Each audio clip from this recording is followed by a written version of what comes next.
Nah, jadi emak-emak tuh sudah berpikir cepat bang. Lebih cepat daripada kami akademisi yang muter-muter lewat teori. Emak-emak sudah berpikir gas LPG akan naik, kemudian biaya ojek makin naik. Gas LPG Anda menilai akan naik, tapi kan subsidi. Nggak akan mungkin bisa menahan itu. Seberapa kuat kita bisa nahan subsidi bang? Pak Bahlil. Berapa lama Selat Hormuz ditutup dan itu menyebabkan kenaikan harga LPG? Prediksi Anda? Otomatis bang. Berapa lama? Otomatis. Waduh, kalau Pak Bahlil sebulan mengatakan selama 20 hari ini kita masih oke. Tapi kan skenario Pak Bahlil itu dibuat karena belum memikirkan bagaimana kalau ada orang-orang yang mendadak harus overproduksi bang. Hormuz ditutup, piring-piring akan semakin nyaring. Piring-piring mama. Policy begins at home bang.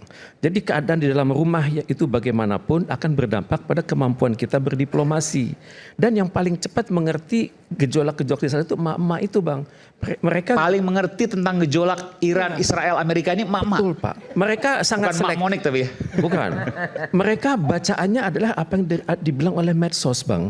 Jadi kadang-kadang medsos itu masuk ke dalam hati emak-emak lebih cepat daripada data dari kementerian dan lembaga soal itu bang. Misalnya apa yang Anda bayangkan? Misalnya yang perang nuklir itu bisa terwujud bang. Itu dalam benak emak-emak bang. Dan itu benar? Ya kata emak-emak kan. Kalau menurut Anda? Secara teori ya mungkin bang. Sekarang ini? Ya, menuju ke sana ya. Bapak SBY udah ngomong itu bang. Minggu ketiga bulan Januari tahun ini, itu gejolak itu punya kecenderungan ke arah sana. Berbahaya, Pak SBY kata berbahaya. Kemudian Pak SBY sudah mencetuskan idenya, tapi kenapa kita juga nggak konsen soal bayangkan itu? Gini, perang nuklir. Kalau Iran semakin terdesak, maka nggak ada pilihan, nuklir akan dikeluarkan. Dan 10-12 kali lipat dari yang ada di Nagasaki dan Hiroshima. Yang paling tahu bisa membuat 10 sampai dengan 12 bom seperti di Betul. Hiroshima. Artinya 12 kali lipat. Kalau ditaruh di satu tempat kan 12 kali lipat tuh dahsyatnya. Tapi bang, yang paling tahu soal nuklir Iran itu adalah International Atomic Energy Agency bang. Mereka nggak pernah bilang Iran itu sudah berada pada posisi siap menggunakan nuklir untuk tujuan perang.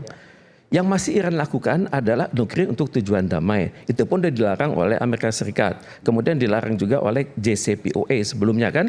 Tapi pada saat Iran sudah mulai luntur, sudah mulai bersedia membagi informasi, sudah menunjukkan fasilitas-fasilitas yang dia punya.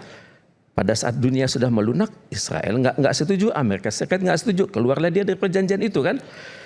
Ya sekarang kembali kepada ibu-ibu, emak-emak itu ya. Itu kalau mereka gelisah itu bisa bahaya bang. Tadi kita udah bilang kan angry man, hungry man kan.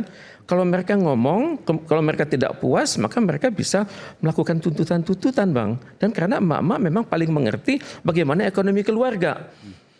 Kemudian emak-emak itu hanya representasi kaum wanita bang. Emak-emak itu punya suami, punya anak, punya tetangga. Omongannya kuat bang. Jadi dengan demikian kuatnya omongan emak-emak itu bang bisa berdampak kepada pemerintah sendiri. Kalau pemerintah tidak peka atas suara dari emak-emak itu bang.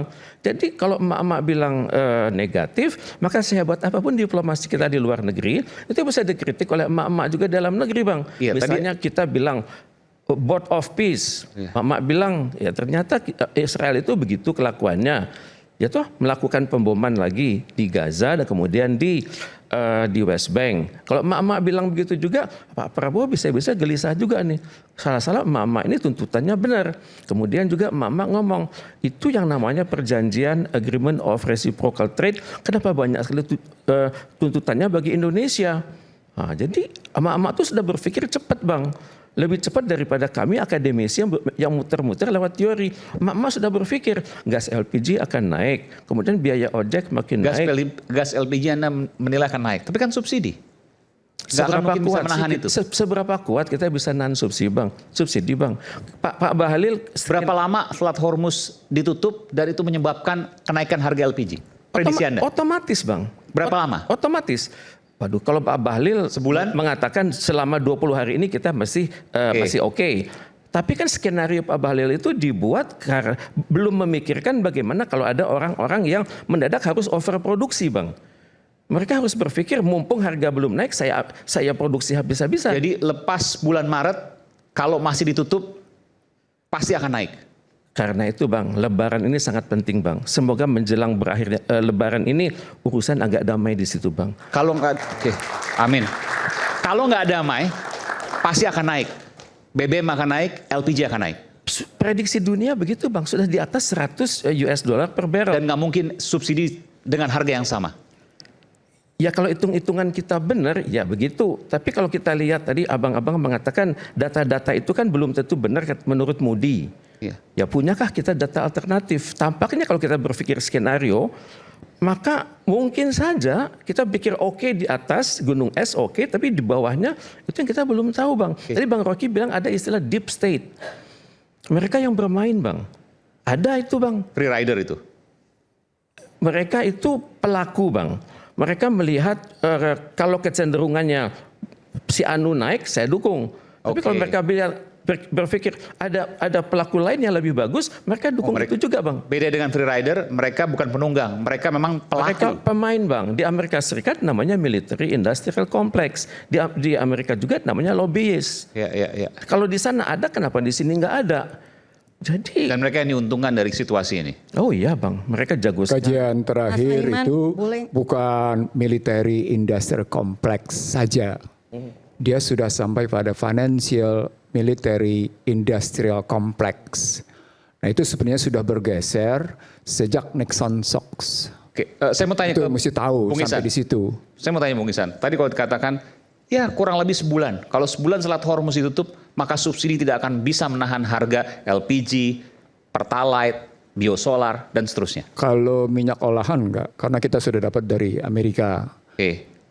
Beberapa LPG tetap bisa didapat dari Balikpapan. Yang jadi masalah LNG untuk listrik yang kita import. Itu kita mesti tahu kebanyakan memang melalui Selat Hormuz. Nah ini harganya seperti saya bilang tadi.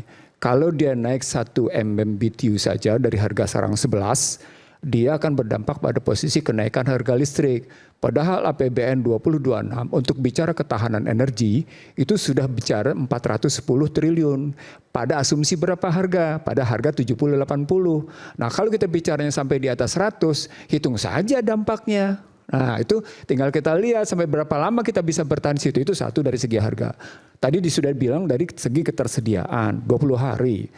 Konsepnya mestinya bukan ketahanan energi. Sudah sejak lama, sejak yang namanya awal reformasi udah saya bilang, ini nggak bisa bicara ketahanan energi. Rumusnya mestinya keamanan energi, karena itu bicara keamanan nasional. Nah itu dekat dengan yang namanya teori kedaulatan. Nah kalau sampai bicaranya, bisa nggak kita sebulan ditutup?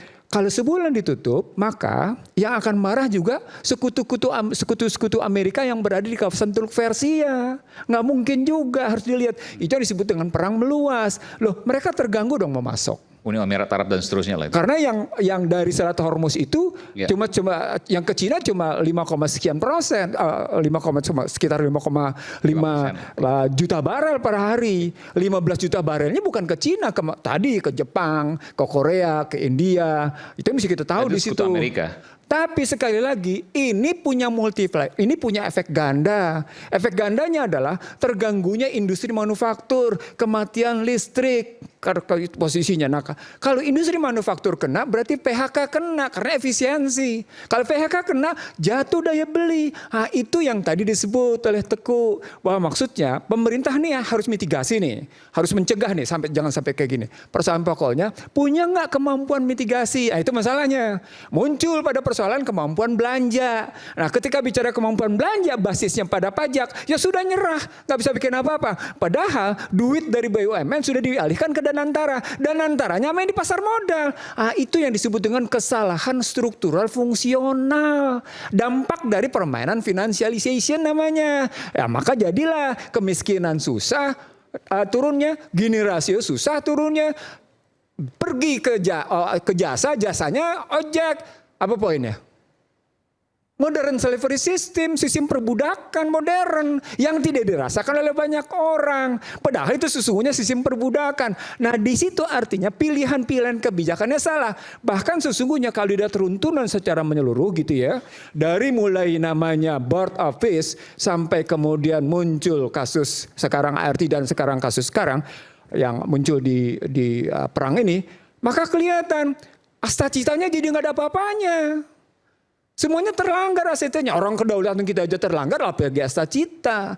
Nah ini yang mestinya dilihat oleh kabinet ini, kabinet merah putih ini, katanya mereka merah putih. Kalau merah putih ya lihat sekarang benar nggak merah putih itu gitu. Secara fundamental, secara fungsional. Jadi jangan cuma bermain cerita, kalau istilah Rocky mainnya ketinggian. Ini ketinggiannya bukan soal ketinggian, realistis nggak dengan kapasitas. Nah, Rocky sesungguhnya bicara, lo nggak realistis dengan sesuai dengan kapasitas, itu maksudnya. Nah, dari situ menolehnya mestinya ke dalam. Kalau menolehnya ke dalam, maka kata kuncinya adalah lihat kemampuan secara menyeluruh. Jangan milih orang-orang, kalau pakai istilah Nazarudin,